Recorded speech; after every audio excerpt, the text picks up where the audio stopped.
السلام علیکم ورحمۃ اللہ وبرکاتہ۔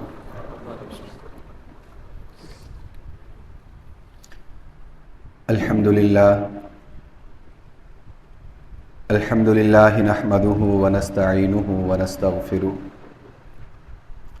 ونؤمن به ونتوکل علیہ ونعوذ باللہ من شرور انفسنا ومن سیئات اعمالنا من يهده الله فلا مضل له ومن يضلله فلا هادي له ونشهد أن لا إله إلا الله وحده لا شريك له ونشهد أن سيدنا ومولانا محمدا عبده ورسوله صلى الله تعالى عليه وعلى آله وأصحابه وبارك وسلم تسليما كثيرا كثيرا، اما بعد فاعوذ باللہ من الشیطان الرجیم، بسم اللہ الرحمن الرحیم، یا ایہا الذین آمنوا کلوا من طیبات ما رزقناکم واشکروا للہ ان کنتم ایاہ تعبدون۔ وقال النبی صلی اللہ علیہ وسلم، طلب کسب الحلال فریضۃ بعد الفریضہ، صدق اللہ العظیم وصدق رسولہ النبی الامین الکریم، ونحن علی ذلک من الشاہدین والشاکرین والحمد للہ رب العالمین۔ سامعین محترم، دین اسلام کی تعلیمات میں جہاں عبادات، عقائد، معاملات اور اخلاقیات کا بیان ہے، وہیں پر خاص طور پہ تجارت کے حوالے سے، خرید و فروخت کے حوالے سے احکام اور مسائل کا بڑا واضح بیان ہے اور اصول بیان کیے گئے ہیں، اور یہ دین اسلام کی تعلیمات کی خوبی ہے کہ جس میں دین اور دنیا کی اس طور پر تفریق نہیں ہے کہ بعض کام صرف انسان کے دنیا ہوں اور بعض صرف اور صرف دین ہوں۔ جو دین ہیں اور دین کے کام ہیں وہ کام بھی اخلاص کے ساتھ ہوں تو اللہ تعالیٰ کے ہاں قبول ہیں، اور جو دنیا ہے اس میں بھی اگر انسان عمل اللہ رب العالمین کے احکام کے مطابق کرے، روپیہ پیسہ کمانے کی کوشش کرے اور اللہ رب العالمین کے حکموں کو زندہ رکھ کے کرے، تو یہ روپیہ پیسہ کمانا، یہ تجارت کرنا، یہ مزدوری کرنا، محنت کرنا، یہ سب کا سب دین اسلام کی تعلیمات کہلائے گا اور دین پر کاربند ہونے والا شخص کہلائے گا۔ اس کا یہ سارا جو عمل ہے یہ دین کی ہی محنت کہلائے گا۔ اس لیے میں نے عرض کیا کہ دین اور دنیا کی اس طور پر تفریق نہیں ہے۔ یکم مئی کے حوالے سے عام طور پر مزدور کی بات ہوتی ہے۔ مزدور پیشہ جو لوگ ہیں، مزدوری کرتے ہیں، محنت کرتے ہیں، اس سے مراد ہر وہ شخص ہے جو کوشش کر کے، محنت کر کے، ہاں اس کی محنت کا میدان مختلف ہو سکتا ہے۔ کسی کی محنت کا میدان سڑک اور عمارت تعمیر کرنا ہو سکتا ہے، کسی کی محنت کا میدان ٹھنڈے آفس میں بیٹھ کر ملک و قوم کی فلاح و بہبود کے لیے نظام بنانا اور نظم قائم کرنا یہ ہو سکتا ہے۔ یہ سارے کے سارے لوگ کسی تفریق کے بغیر، شرط یہ ہے کہ اللہ رب العالمین کے احکام کو پورا کر رہے ہیں تو یہ دین ہی کی محنت ہے، یہ دین کو ہی زندہ کرنا ہے۔ جو اللہ رب العالمین نے شاہ فرمایا نا، وَمَا خَلَقْتُ الْجِنَّ وَالْإِنسَ إِلَّا لِيَعْبُدُونَ، کہ مقصد صرف ایک ہی ہے کہ عبادت کی جائے۔ تو عبادت 24 گھنٹے تو انسان نماز نہیں پڑھتا، نہ 24 گھنٹے نماز پڑھنے کا حکم موجود ہے، تو پھر وہ کون سی عبادت ہے؟ وہ یہی عبادت ہے کہ جس لمحے میں، جس گھڑی میں اللہ رب العالمین کی طرف سے جو حکم متوجہ ہو رہا ہے اس حکم کو پورا کرتا چلا جائے۔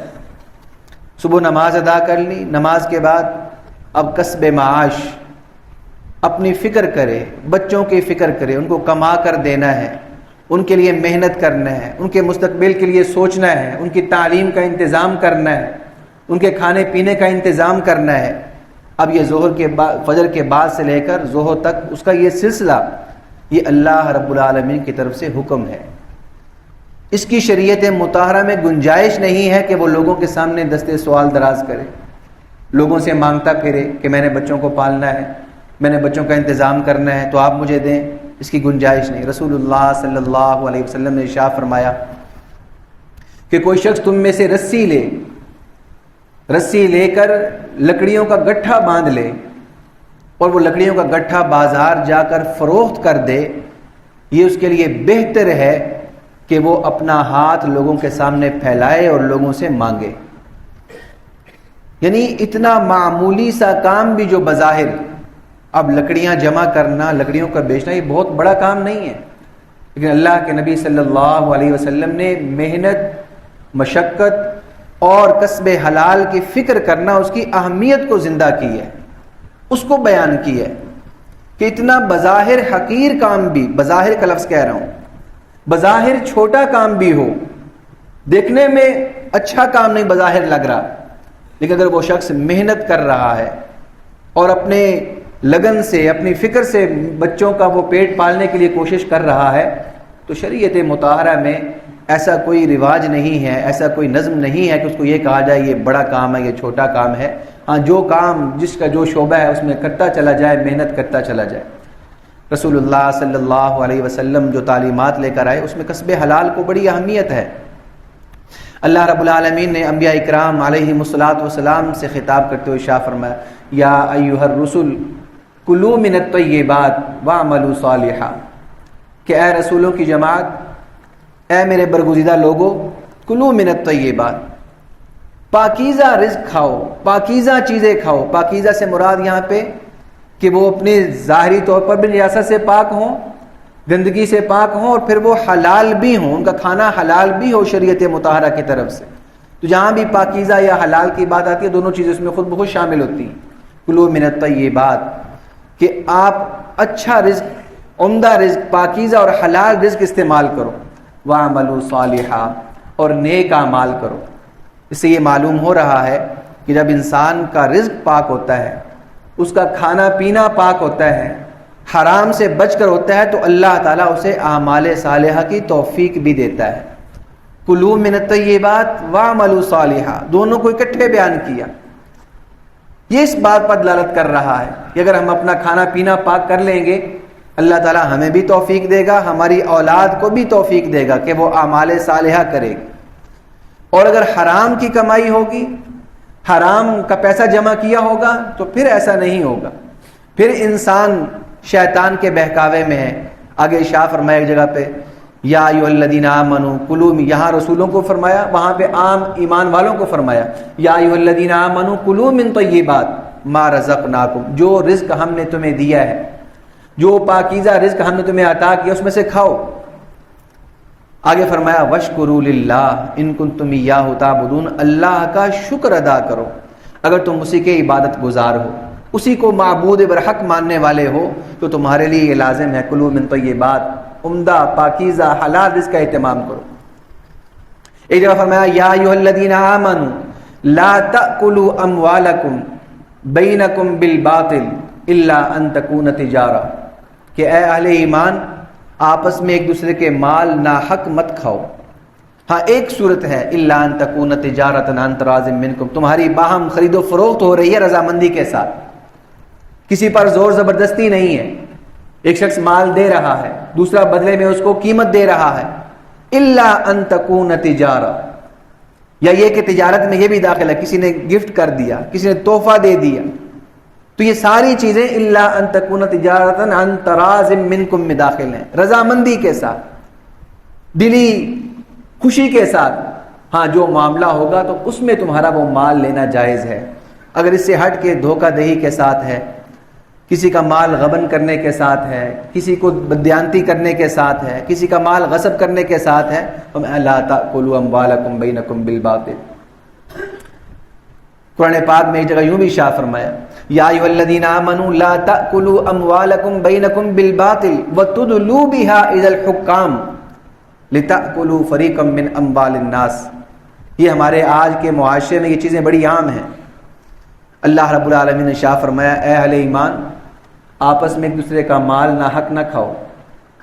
آگے اس کی ایک صورت کو بیان کیا وَتُدْلُوا بِهَا إِلَى الْحُكَّامِ کہ تم کسی کا قضیہ کسی کا مقدمہ حکام کے پاس لے جاؤ. مقصد کیا ہے؟ لِتَأْكُلُوا فَرِيقًا مِّنْ أَمْوَالِ النَّاسِ کسی فریق کا مال تم گناہ کے طور پہ کھا لو. یعنی عدالتیں جو فیصلہ کریں گی وہ تو نظام کے تحت کریں گی, وہ انسان کے ظاہر کے مطابق کریں گی, وہ ظاہری طور پر گواہوں کو دیکھیں گی, وہ ظاہری طور پر مقدمے کی سماعت کریں گی, وہ اس کے مطابق جہاں جس کو برحق پائیں گی وہ فیصلہ کر دیں گی.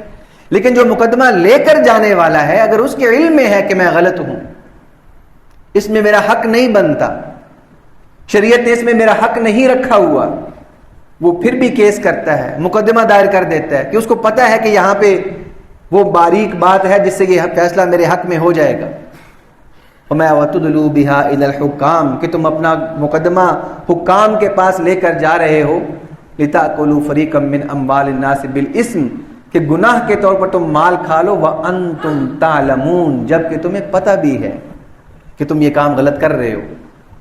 تو فرمایا لَا تَأْكُلُوا أَمْوَالَكُمْ بَيْنَكُمْ بِالْبَاطِلِ ناحق ایک دوسرے کے مال نہ کھاؤ. یہ وہ تعلیمات ہیں جو اللہ رب العالمین نے قرآن پاک میں ارشاد فرمائی عقل حلال کے حوالے سے.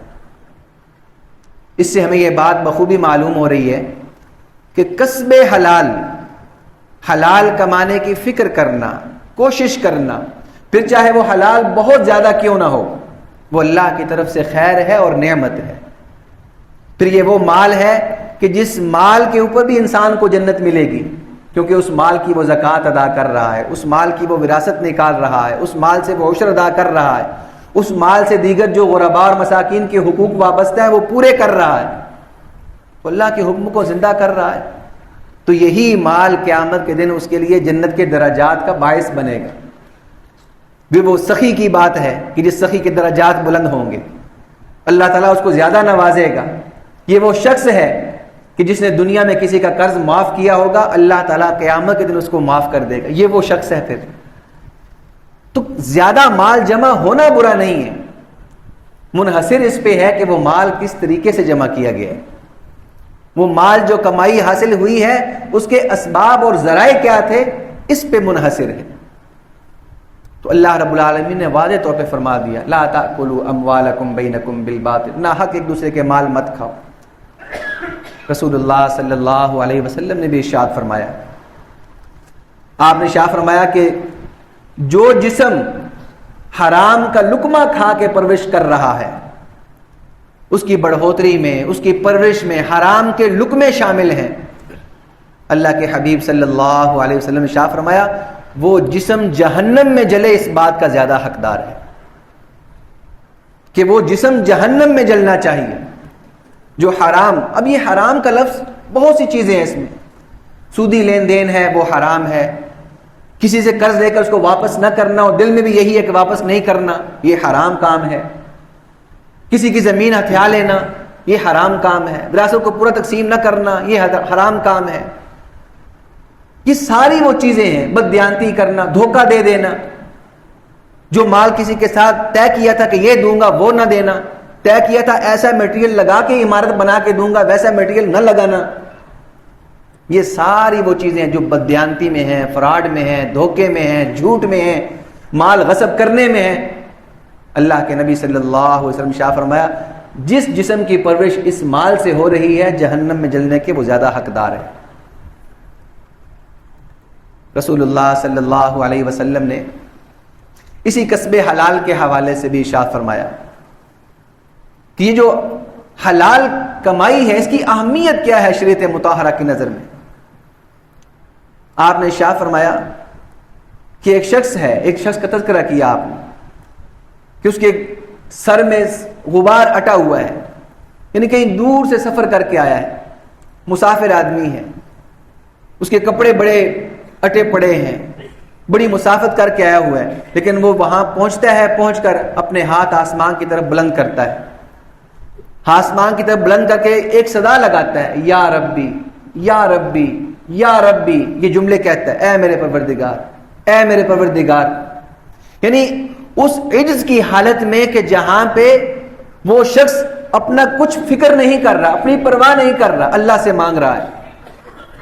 کہ اللہ کے نبی صلی اللہ علیہ وسلم نے ارشاد فرمایا کہ مطعمہ حرام، اس کا کھانا حرام ہے، ومشربہ حرام، اس کا پینا حرام ہے، وملبسہ حرام، اس کا پہناوا حرام ہے، فأنا یستجاب لذلک، تو اس کی دعا کہاں سے قبول ہوگی؟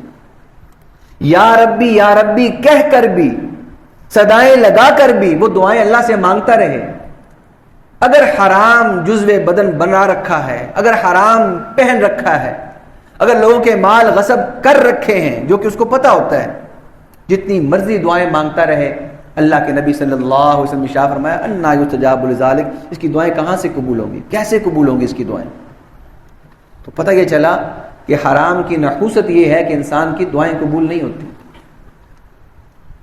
پھر اگر ہمارے ذہنوں میں یہ بات آ رہی ہو کہ ہم تو دیکھتے ہیں کہ لوگ گناہ کے کام کرتے ہیں، بڑے بڑے کرتے ہیں، ان کے پاس بڑا مال و دولت ہے، بڑی عیاشی والی زندگی بسر کر رہے ہیں، تو شریعت مطہرہ میں ایک چیز ہوتی ہے امہال، مہلت، استدراج، کہ اللہ تعالیٰ ایسے بندوں کو اور ڈھیل دیتا ہے کہ ایک شخص پہلے ہی گناہ گار ہے، حرام میں پھنسا ہوا ہے، اللہ تعالیٰ اس کو جھنجھوڑنے کے بجائے، کیونکہ اللہ کی طرف سے جھنجھوڑا جائے یہ ایک نعمت ہے کہ اللہ نے بندے کو اپنی طرف متوجہ کرنے کا ایک سامان کیا، بندے کو فکر لاحق ہو گئی. لیکن ایسا شخص کہ جو حرام میں اٹا ہوا ہے، اللہ تعالیٰ اس کو جھنجھوڑ بھی نہیں رہا، اس کو پکڑ بھی نہیں رہا، اور دے رہا ہے اور دے رہا ہے، وہ اسی میں مست ہوتا چلا جا رہا ہے. پھر اللہ کی جب گرفت آتی ہے اس کو سنبھلنے کا موقع نہیں ملتا. تو اس لیے کسی کا اگر ایسا معاملہ ہے تو وہ یہ نہ سمجھے کہ ہاں اللہ تو بڑا نواز رہا ہے، کیونکہ رزق جو ہے وہ دو طرح کا ہے، رزق حلال اور رزق حرام. اور رزق کی جب بات کی جاتی ہے، رزق سے مراد صرف کھانا پینا نہیں ہے، رزق سے مراد اللہ تعالیٰ کی ہر وہ نعمت جو بندے کی طرف متوجہ ہوتی ہے وہ رزق ہے. انسانی صحت رزق ہے، اس کی آنکھوں کی سلامتی رزق ہے، کانوں کی سماعت کی سلامتی رزق ہے، دماغ کام کر رہا ہے یہ رزق ہے، اللہ نے اولاد دے دی یہ رزق ہے، اولاد فرما بردار بن گئی یہ رزق ہے. یہ ساری چیزیں رزق ہیں. ہمیں یہ لگتا ہے کہ شاید مکان بن گیا، گاڑی دے دی اللہ نے، پیسہ آ گیا، کھا پی رہے ہیں، یہ رزق ہے. ہر وہ نعمت جو بندے کے اوپر متوجہ ہو رہی ہے وہ اللہ کی طرف سے بندے کے لیے رزق ہے. ہاں اب یہ دیکھنا ہے کہ وہ رزق حلال ہے یا وہ رزق حرام ہے، کیونکہ اللہ نے اس کو عطا کرنا ہے، راستے کا انتخاب بندے نے کرنا ہے، راستہ بندے نے تجویز کرنا ہے. وہ جو عام طور پہ ہمارے ذہنوں میں سوال آتا ہے کہ جب اللہ نے مقدر کر دیا، اللہ نے مقدر کر دیا کہ اتنا مال اتنا رزق اس کو دیا جائے گا، کس راستے سے ملنا ہے، اس نے کون سا راستہ تجویز کرنا ہے، یہ بندے کے اختیار پر ہے. تبھی تو آزمائش کی ساری چیزیں ہیں. تو مطلب یہ نکلا کہ رزق وہی ملے گا جو اس کو ملنا ہے. ہاں راستے کا انتخاب اگر وہ اچھا کرے گا تو اللہ کے ہاں کامیاب ہے، راستے کا انتخاب برا کرے گا اللہ کے ہاں ناکام ہے. ایسا نہیں ہو سکتا کہ برائی میں پڑھ کر وہ رزق زیادہ حاصل کر لے. اب یہ بات وحی الہی ہے، اس پر ایمان بالغیب کی ضرورت ہے، اس پر یقین کرنے کی ضرورت ہے. اور چونکہ ہم مشاہدے میں پھنسے ہوئے ہیں، ہم مشاہدے سے اوپر جاتے نہیں ہیں، ہم کہتے ہیں آنکھوں سے دکھائی نہیں دے رہا، اس لیے معاملات ہمارے خراب ہیں. تو اللہ رب العالمین کے حبیب صلی اللہ علیہ وسلم جو تعلیمات لے کر آئے اس میں بھی کسب حلال، عقل حلال کی اہمیت ہے. انبیاء کرام علیہم الصلوۃ والسلام ان کی سیرت جب ہم مطالعہ کرتے ہیں تو ہر نبی اور رسول نے محنت مزدوری اس طور پر کہ لوگوں کو درس مل جائے کہ کسب کرنے کے لیے، حلال کمانے کے لیے محنت مزدوری کرنا، کوشش کرنا یہ اللہ کی طرف سے حکم ہے. اللہ کے نبی صلی اللہ علیہ وسلم نے ارشاد فرمایا طلب کسب الحلال فریضۃ بعد الفریضہ، کہ جس طرح اور بہت سے فرائض ہیں، حلال کمائی کو کوشش کرنا اور حاصل کرنا، جستجو کرنا، یہ بھی ایک فرض کام ہے. اس کے لیے محنت کرنا فرض کام ہے. اس کے لیے آفس میں جانا، دکان کھولنا، ریڑھی لگانا، یہ ساری چیزیں یہ انسان کی محنت ہے، کسب حلال میں آتی ہے اور یہ اس کے ذمہ لازم ہے۔ ہاں رزق کی عطا وہ اللہ کی طرف سے ہے، وہ انسان زور زبردستی کر کے زیادہ نہیں کر سکتا، جب اس کو ایسا نہیں کہ کوئی دوسرا چھین لے۔ ما یفتح اللہ للناس من رحمت فلا ممسک لها وما یمسک فلا مرسل له من بعد، اللہ کے وعدے ہیں۔ تو انسان کے ذمے کوشش ہے، ومن یتوکل علی اللہ فهو حسبہ، جو اللہ کے حکموں کو پورا کر کے توکل کر کے بیٹھ جاتا ہے، حرام کی طرف نہیں جاتا، نہیں لپکتا، فهو حسبہ، یہ اللہ کے قرآن کا وعدہ ہے، تو پھر وہ اللہ اس کو کافی ہے۔ وَمَن يَتَّقِ اللَّهَ يَجْعَل لَّهُ مَخْرَجًا، جو تقوی اختیار کرتا ہے اللہ تعالیٰ اس کے راستے نکالتا ہے۔ یہ ساری چیزیں کرنے کی ہیں، اور جب میں یہ بات کر رہا ہوں کہ جب انسان تقوی اختیار کرے گا، اچھے اعمال صالحہ کرے گا، اللہ کی طرف سے اچھا رزق مہیا ہوگا، اس سے مراد پیسے کی ریل پیل اگر لے رہے ہیں تو غلط ہے۔ پیسے کی ریل پیل ہونا ضروری نہیں ہے، کیونکہ انسان جو زیادہ مال حاصل کرتا ہے مقصد کیا ہے کہ پرتعیش زندگی بسر ہو جائے، دلی طور پر سکون مل جائے، آرام کی نیند حاصل ہو جائے، گرمی سردی سے بچ جاؤں۔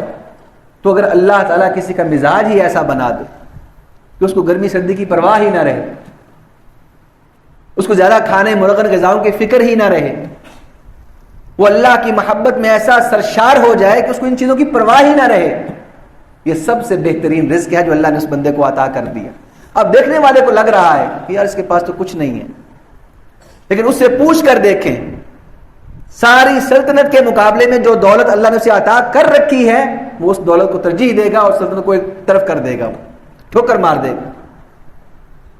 تو جب بھی نیکی کے اوپر نیکی کے ثمرات کی بات ہوتی ہے تو وہ یہ مراد ہوتے ہیں، ذہنی اطمینان، سکون، اللہ کی محبت، کامیابی، دنیا میں انسان کو نظر آنا شروع ہو جائے، اس کا دل منشرح ہو جائے، یہ مراد ہوتا ہے۔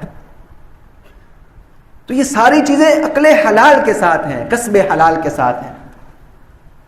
تو انبیاء کرام علیہ السلام نے یہ کام کیے، خود جناب نبی کریم رؤوف الرحیم صلی اللہ علیہ وسلم نے چھوٹی عمر میں بکریاں چرائی ہیں اپنے بچپنے میں، جہاں تربیت کرنا مقصد تھا، کیونکہ بکری کے ریوڑ کو سنبھالنا بہت مشکل ہوتا ہے، جہاں تربیت مقصود تھی وہاں امت کو یہ دس بھی دینا مقصود تھا۔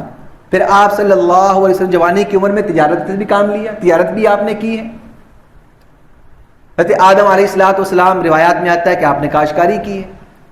حضرت ادریس علیہ السلام کے بارے میں روایات میں آتا ہے کہ آپ نے کپڑے سلائی کرنے کا کام کیا ہے۔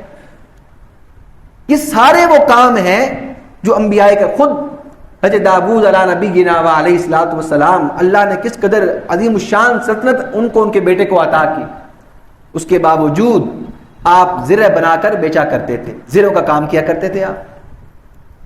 یہ ساری چیزیں اس بات کا درس دے رہی ہیں کہ عقل حلال، کسب حلال کے لیے جو محنت انسان کرنے والا ہے، اس محنت کا کوئی بدل نہیں ہے، اور اس محنت کو اللہ تعالیٰ پسند کرتا ہے۔ رسول اللہ صلی اللہ علیہ وسلم نے بہت مرتبہ ایسے شخص کو سراہا ہے۔ ایک موقع پر ایک شخص نے، ایک صحابی نے آپ صلی اللہ علیہ وسلم کے ساتھ مصافحہ کیا، ان کے ہاتھ بڑے کھردرے تھے۔ اللہ کے نبی صلی اللہ علیہ وسلم نے ارشاد فرمایا یہ کیا معاملہ ہے؟ تو جواب دیا کہ سارا دن ہتھوڑا چلاتا ہوں، کدال چلاتا ہوں، ہاتھ اس لیے سخت ہے، چنڈیاں بنی ہوئی ہیں۔ اللہ کے نبی صلی اللہ علیہ وسلم نے اس کے ہاتھوں کو بوسہ دیا کہ وہ کسب حلال کے لیے محنت کر رہا ہے۔ تو حلال کمائی کرنا، دنیا کی فکر کرنا، اچھی دنیا بنانے کی فکر کرنا، یہ دین اس سے منع نہیں کر رہا۔ ہاں دین کا مطالبہ یہ ہے کہ یہ فکر ایک حد تک ہونی چاہیے، جو ہم نے حدود مقرر کر دی ہے اس سے باہر جا کے فکر کر رہے ہو تو پھر ناکامی ہے۔ ہاں اس سے اندر رہ کے جتنی فکر کر رہے ہو کرتے چلے جاؤ، جتنا مال حاصل ہوتا ہے ہوتا چلا جائے۔ رسول اللہ صلی اللہ علیہ وسلم نے اسی کسب حلال کے بارے میں اور خاص طور پر مزدوروں کے حوالے سے آپ نے ارشاد فرمایا کہ 3 لوگ ہیں جن کے بارے میں قیامت کے دن میں فریق بنوں گا جن کی طرف سے، ان میں سے ایک شخص وہ ہے کہ جس انسان کو کوئی شخص بطور مزدوری کے لے آئے، اس سے اجرت طے کر لے، اجرت طے کرنے کے بعد وہ کام کر دے اور پھر اس کو اجرت ادا نہ کی جائے۔ ادا نہ کرنے میں یہ بھی شامل ہے کہ تھوڑی کر دی، ٹال مٹول کر دی، پوری ادا نہیں کی، موقع پہ ادا نہیں کی۔ اللہ کے نبی صلی اللہ علیہ وسلم نے ارشاد فرمایا اس شخص کی طرف سے، اس مزدور کی طرف سے قیامت کے دن میں فریق بن کر آؤں گا۔ اس قدر اللہ کے نبی صلی اللہ علیہ وسلم اس کا پاس رکھا ہے اور اس قدر اہم کام ہے۔ پھر آپ صلی اللہ علیہ وسلم یہ بھی ارشاد فرمایا کہ مزدور کو اس کا پسینہ خشک ہونے سے پہلے اس کی اجرت عطا کر دو۔